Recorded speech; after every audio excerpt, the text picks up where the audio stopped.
Our message for today on Vayelech is the first parasha of 5786, and Mauricio wrote it. Thank you, Mauricio. And titled it, God May Hide, but He is Always Here. So let me begin with a story about what happened to us last week. San Salvador draws its water from the Lempa River, about 100 kilometers from here, through a stream of pipelines that run up the San Salvador volcano and serving about 1.8 million people.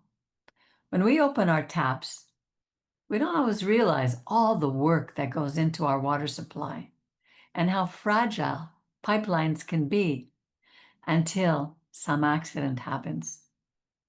There was a failure in the supports of the main and secondary pipelines as a result of earthquakes and a lack of maintenance.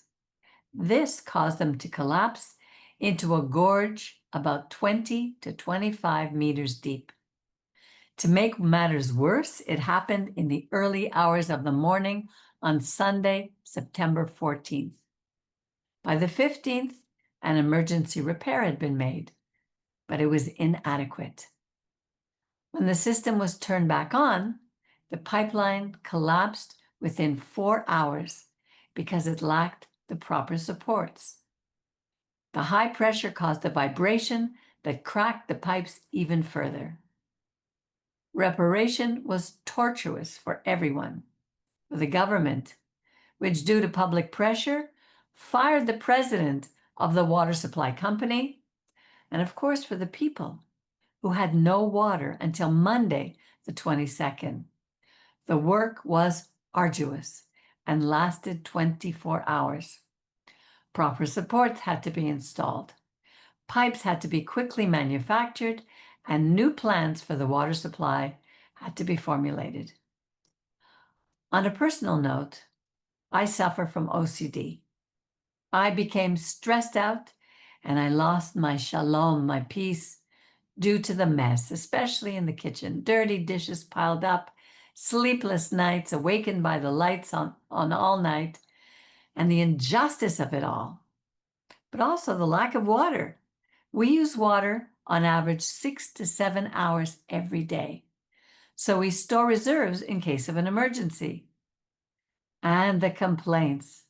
I thought of poor Moses and really felt sorry for him. Last Shabbat, in my desperation to have water for washing dishes, for bathing, or general use at home, and the certainty that there would be shortages at the supermarket, I took my car to look for this precious liquid. In my mind, I was like Superman, out to save my family from dehydration. However, I found myself stuck in overwhelming traffic, and I returned with barely enough fluids to drink. It was midday, and I felt like the prophet in the cave, desperate and helpless. I couldn't see God anywhere. I felt unpresentable, dirty, and uncomfortable because of the situation I was in. I asked myself, where are you, Lord? Why didn't you give me water on Shabbat? Save me. The sky was clear, not one cloud anywhere. But as soon as I finished my prayer, suddenly clouds appeared, and within 15 minutes there was a torrential downpour, and the Eternal One showed up for me. I quickly diverted the water from the rainwater channel into all the containers we had, which filled in a matter of 25 to 30 minutes because it was such a powerful flow. Even 30% of the pool, which my father-in-law supplies us for situations like this, was filled. And with us, we could cook and wash dishes, use the bathrooms, and of course, bathe. I believe this life experience was what the Eternal prepared for this message on Vayelech. Parashat Vayelech, and it was, is a message that I always read as a dialogue between Moses and the people of Israel. But reading it now, I was able to see that it is a message from Moses to himself. to his feeling of helplessness as he approached his end as a man, as a spiritual leader, and as a prophet. Like the helplessness of a father who's aware that he can no longer help his children. And of course, the helplessness felt by his followers at his end. What is helplessness? It's a feeling that we have lost control. We can't change the situation. We can't influence the variables that could change our life's direction. This situation doesn't depend upon our desire or our strength. We experience it firsthand, and it generates a frustration of our willpower. Practical examples were my helplessness in the face of this water problem, and also during the dying days of my father of blessed memory. We read in Deuteronomy 31:2, and he said to them, "Today I am 120 years old. I shall no longer go out and come in. And the Eternal has said to me, you shall not cross over this Jordan." These words somehow reflect human helplessness in the face of uncontrollable situations. Maybe while everyone was preparing a piñata and a cake to celebrate Moses' birthday, Moses was sharing dualistic words of both the joy of turning 120 and the awareness that he had reached his maximum spiritual potential. We get that from "you will no longer be able to go out or come in." So now he must ascend beyond the body's capacity in order to unite with God. There's a teaching in the Kabbalah that we go to God by going, that is halacha, which implies elevating oneself, ascending to higher levels of divine consciousness through the qualities of chokhmah, which is wisdom, by elevating oneself with bina, understanding. That means we take chokhmah, wisdom, to a level of useful and organized knowledge, giving us the key to how. And by elevating oneself with da'at, which is practical knowledge, it's a consciousness allowing for the integration of wisdom, chokhmah, and bina, which become active knowledge, the knowledge that allows for action and application in our daily lives. When Moses would ascend, he would receive this wisdom from the tree of life, and he would grasp it. On the other hand, Bo, coming, is bringing this wisdom from above down into the material world, onto this physical plane, through chesed, expansive goodness, or love, through that positive force that makes the chokhmah, the wisdom, flow out. That is, it can be shared as Moses shared the words of the Eternal to his people. And hod, splendor, adds humility and recognition to chokhmah, wisdom, which allows the effective transmission of wisdom to others by their words. Moses is expressing exactly this. I can no longer ascend to receive more divine wisdom and transmit it to you so that you may live by it. And so a new leader, Joshua, must now ascend, and he will go, and he will return with the words of the Eternal. With this helplessness, Moses knows that this will generate important change, because by his leaving this world, the people would feel abandoned, and God's concealment, Esther Panim, because their energy transformer, so to speak, was gone. This feeling of abandonment would be experienced by Israel whenever it strayed from the ways of the Eternal, whenever it made mistakes that are inherent in mankind. Have you ever felt abandoned by God? In my case, I felt abandoned, forgotten by the Eternal. Today, Israel is increasingly being banned by the world. Could some prophecy be near fulfillment? At the UN Assembly, Gustavo Petro, a nefarious Colombian politician, called for the nations to attack Israel with weapons to stop the so-called Gaza genocide, which could already have ended if they had simply handed over the hostages, both dead and alive. In fact, on September 24th, Spain sent a warship to accompany Greta Thunberg's flotilla. Has God abandoned Israel? When, with the support of the United Kingdom, Spain, Ireland, France, and even Canada and other nations have rewarded Hamas by recognizing a Palestinian state and this terror group as its rulers. What kind of world do we live in where we call good evil and evil good?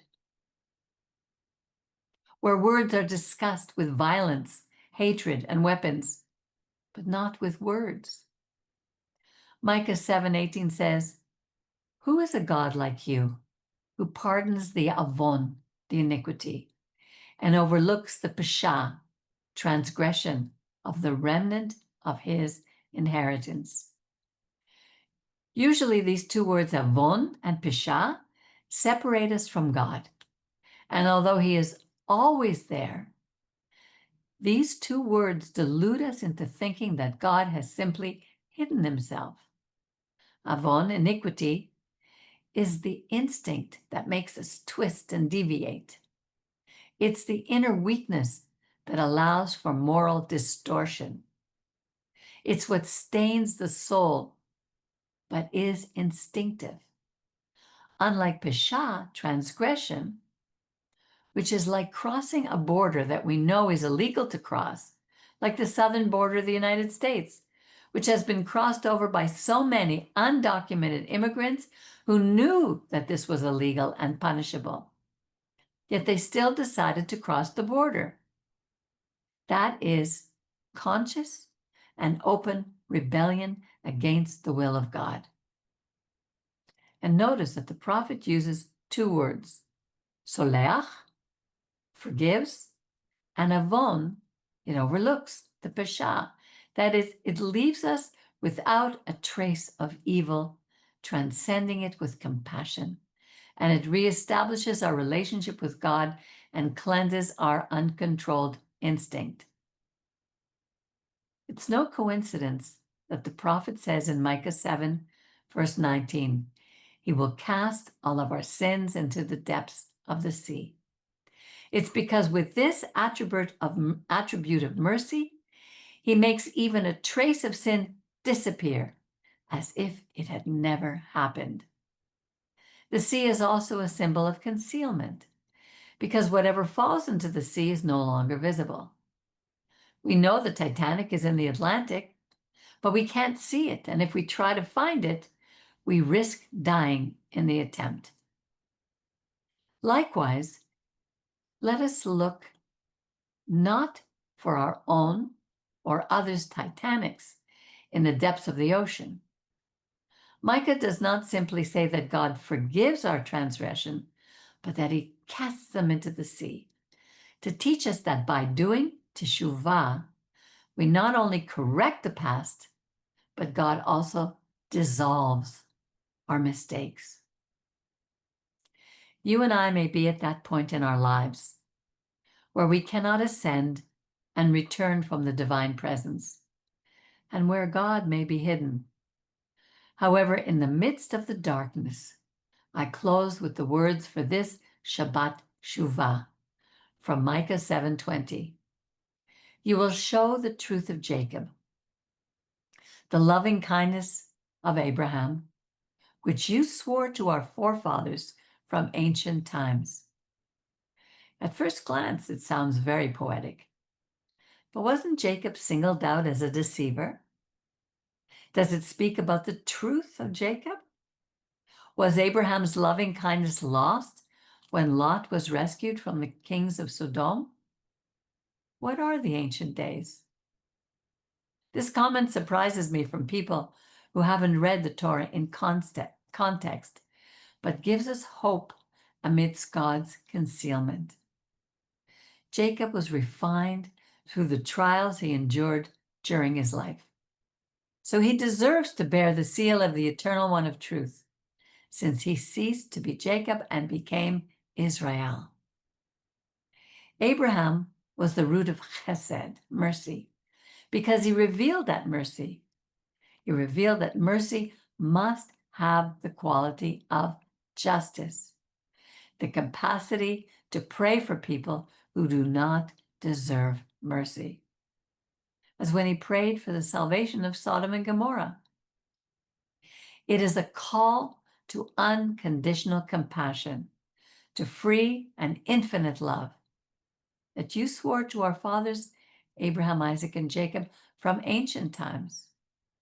It's a call to return to the primordial root of the eternal covenant, even before the creation of time as we know it today. That is, there is hope, even in divine concealment in this world. This parasha speaks of a leader who is saying goodbye to the physical world. The anguish that this entails of a people and a new leader who must walk with emunah, faith, and bitachon, trust, because sometimes God does hide, but he never abandons us. Our Haftarah complements this idea with the prophetic vision that even if Israel makes mistakes, God responds with compassion, and he is faithful to the oath that he made to the patriarchs from days of old. Sometimes we just need the humility to cry out, "Help me," and "Thank you for saving me." As in my case, God will send his rain at the right time, and he will save us. Shabbat Shalom.